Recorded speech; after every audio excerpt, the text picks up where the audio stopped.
안녕하세요. 90억 경제나무입니다. 경기 침체는 언제 올지 정확하게 알 수 없습니다. 하지만 침체가 오기 전에 어떤 신호들이 나타났는지, 침체가 시작된 뒤에는 어떤 자산이 강했고 어떤 자산이 어려웠는지를 과거에서 배울 수는 있습니다. 그래서 오늘부터 과거 경기 침체를 하나씩 살펴보면서 침체가 왜 시작됐는지, 그리고 그때 어떤 자산이 상대적으로 유리했는지 알아보겠습니다. 이 영상은 특정 금융 투자 상품의 매수와 매도를 권유하거나 개인별 투자 자문을 제공하기 위한 것이 아닙니다. 과거 시장과 투자 역사를 공부하기 위한 교육 콘텐츠이며 실제 투자 판단은 충분히 확인한 뒤 본인의 판단에 따라 해주시기 바랍니다. 영상이 도움이 되신다면 구독과 좋아요 부탁드립니다. 자, 바로 들어가겠습니다. 1980년 한국 경제가 어려워진 이유를 흔히 이렇게 설명합니다. 기름값이 폭등했기 때문이다. 맞습니다. 그런데 그것만으로는 부족합니다. 오일 쇼크가 오기 전부터 한국 경제 내부에는 이미 문제가 쌓이고 있었습니다. 1970년대 후반 한국은 철강, 조선, 기계, 석유화학, 건설 같은 중화학공업에 대규모 투자를 하고 있었습니다. 경제가 워낙 빠르게 성장하니까 기업들도 미래 수요가 계속 늘어날 것으로 생각했습니다. 공장을 짓고 설비를 늘리고 돈을 빌려 투자했습니다. 그런데 투자가 너무 많아지면 문제가 생깁니다. 경기가 조금만 둔화돼도 설비가 남습니다. 매출은 줄어드는데 빌린 돈과 이자는 그대로입니다. 결국 정부도 과열을 인식합니다. 1979년 4월 17일 경제안정화 종합시책을 발표하고 중화학공업의 중복 과잉 투자를 조정하기 시작합니다. 즉 중요한 것은 이것입니다. 오일 쇼크가 오기 전부터 한국 경제는 이미 브레이크를 밟고 있었습니다. 그런 상황에서 제2차 오일 쇼크가 터집니다. 이란 혁명 등의 영향으로 원유 공급이 불안해지고 국제 원유 가격이 급등합니다. 원유를 해외 수입에 크게 의존했던 한국에는 큰 충격이었습니다. 유가가 오르면 단순히 자동차 기름값만 오르는 게 아닙니다. 공장 가동비, 운송비, 원자재 가격, 기업 생산비가 함께 올라갑니다. 그 결과 경제는 나빠지는데 물가는 올라가는 상황이 나타납니다. 바로 스태그플레이션입니다. 이 말이 조금 어렵게 들릴 수 있는데요. 아주 쉽게 말하면 이렇습니다. 보통 경기가 나빠지면 물건이 잘 안 팔리니까 물가 상승 압력도 약해지는 경우가 많습니다. 그런데 스태그플레이션은 반대입니다. 경기는 나쁜데 물가는 계속 오릅니다. 기업은 매출이 줄어드는데 원재료비와 에너지 비용은 올라갑니다. 소비자는 소득은 불안한데 생활비는 더 비싸집니다. 정부와 중앙은행도 난감합니다. 경기를 살리려고 돈을 풀고 금리를 낮추면 물가를 더 자극할 수 있고, 반대로 물가를 잡으려고 긴축하면 이미 나쁜 경기를 더 어렵게 만들 수 있습니다. 그래서 투자자 입장에서도 까다롭습니다. 경기가 나쁘다고 주식만 피하면 되는 것도 아니고 침체라고 채권만 사면 되는 것도 아닙니다. 물가가 너무 높으면 현금의 구매력도 떨어지고 장기채도 부담을 받을 수 있기 때문입니다. 1980년 한국이 바로 이런 상황이었습니다. 경제 성장률은 1.9%까지 크게 둔화됐는데 소비자 물가는 28.7%나 올랐습니다. 실업률도 약 5.2% 수준까지 높아졌습니다.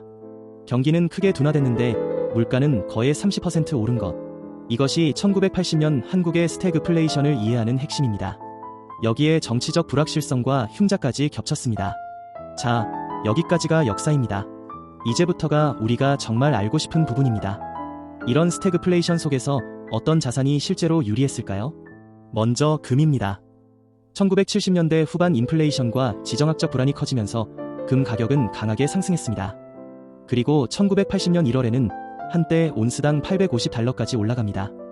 그러니까 오일 쇼크와 인플레이션 충격이 커지기 전에 금을 보유하고 있었다면 상당한 방어 효과를 얻을 수 있었습니다.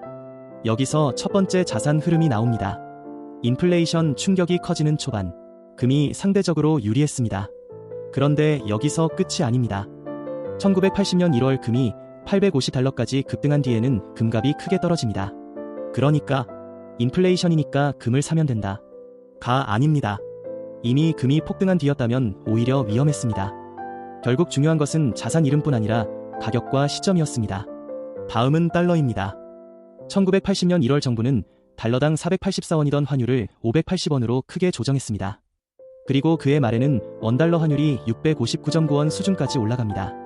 원화 기준으로 달러의 가치가 크게 올라간 겁니다. 적어도 달러 자체의 원화 환산 가치는 크게 상승했습니다.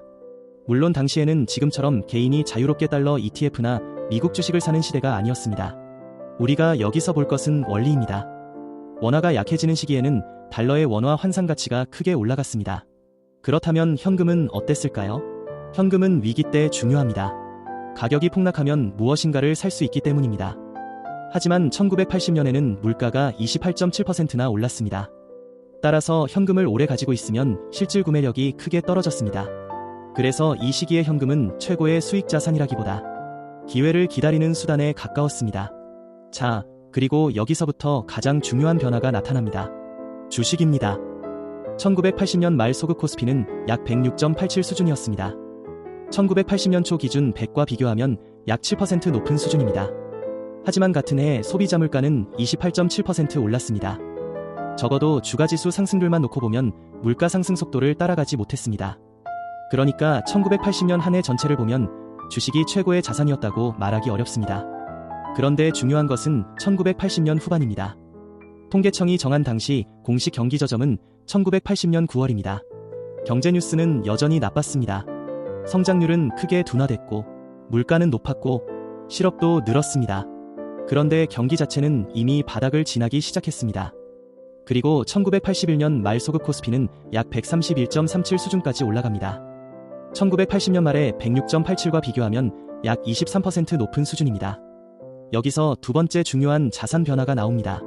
경기 침체가 깊어지고 경기 저점이 가까워졌을 때 주식의 상대적인 매력이 다시 커지기 시작했습니다. 이게 정말 중요합니다. 주식시장은 경제가 완전히 좋아질 때까지 기다려주지 않습니다. 경제 뉴스가 아직 나빠도 시장이 앞으로 지금보다 더 나빠질 가능성이 줄어들었다 고 판단하면 먼저 움직일 수 있습니다. 그래서 투자자는 경제가 좋아졌다는 뉴스보다 나쁜 뉴스가 나오는데도 주식이 더 이상 떨어지지 않는 순간을 볼 필요가 있습니다. 그렇다면 채권은요? 1980년 초반에는 채권이 무조건 좋은 환경이라고 보기 어려웠습니다. 경기는 나쁜데 물가가 폭등하고 있었기 때문입니다. 높은 인플레이션은 장기채에 불리합니다. 하지만 물가 상승률이 내려가기 시작하고 시장금리가 하락하는 국면으로 넘어가면 상황은 달라집니다. 그때부터 장기채의 환경이 좋아질 수 있습니다. 즉 채권은 침체가 왔다는 사실보다 물가와 금리의 방향이 더 중요했습니다. 자, 이제 1980년을 투자자의 입장에서 아주 단순하게 정리해보겠습니다. 첫 번째, 인플레이션과 오일 쇼크가 커지기 시작할 때 금과 달러 같은 외화가 상대적으로 유리했습니다. 두 번째, 스태그플레이션이 가장 심해질 때 어떤 자산도 편하지 않았습니다. 이때 현금은 높은 수익을 내기 위한 자산이라기보다 다음 기회를 기다리는 유동성의 역할이 중요했습니다. 세 번째, 금이 이미 크게 오른 뒤에는 금만 계속 따라가는 것은 위험했습니다. 좋은 자산이라도 너무 비싼 가격에 사면 결과가 달라집니다. 네 번째, 1980년 9월을 전후해 경기 저점이 가까워지자 주식시장을 다시 볼 필요가 생겼습니다. 경제뉴스는 여전히 나빴지만 경기 자체는 바닥을 통과하기 시작했습니다. 다섯 번째, 물가가 안정되고 시장금리가 내려가는 국면으로 넘어가면 채권의 환경도 좋아질 수 있습니다.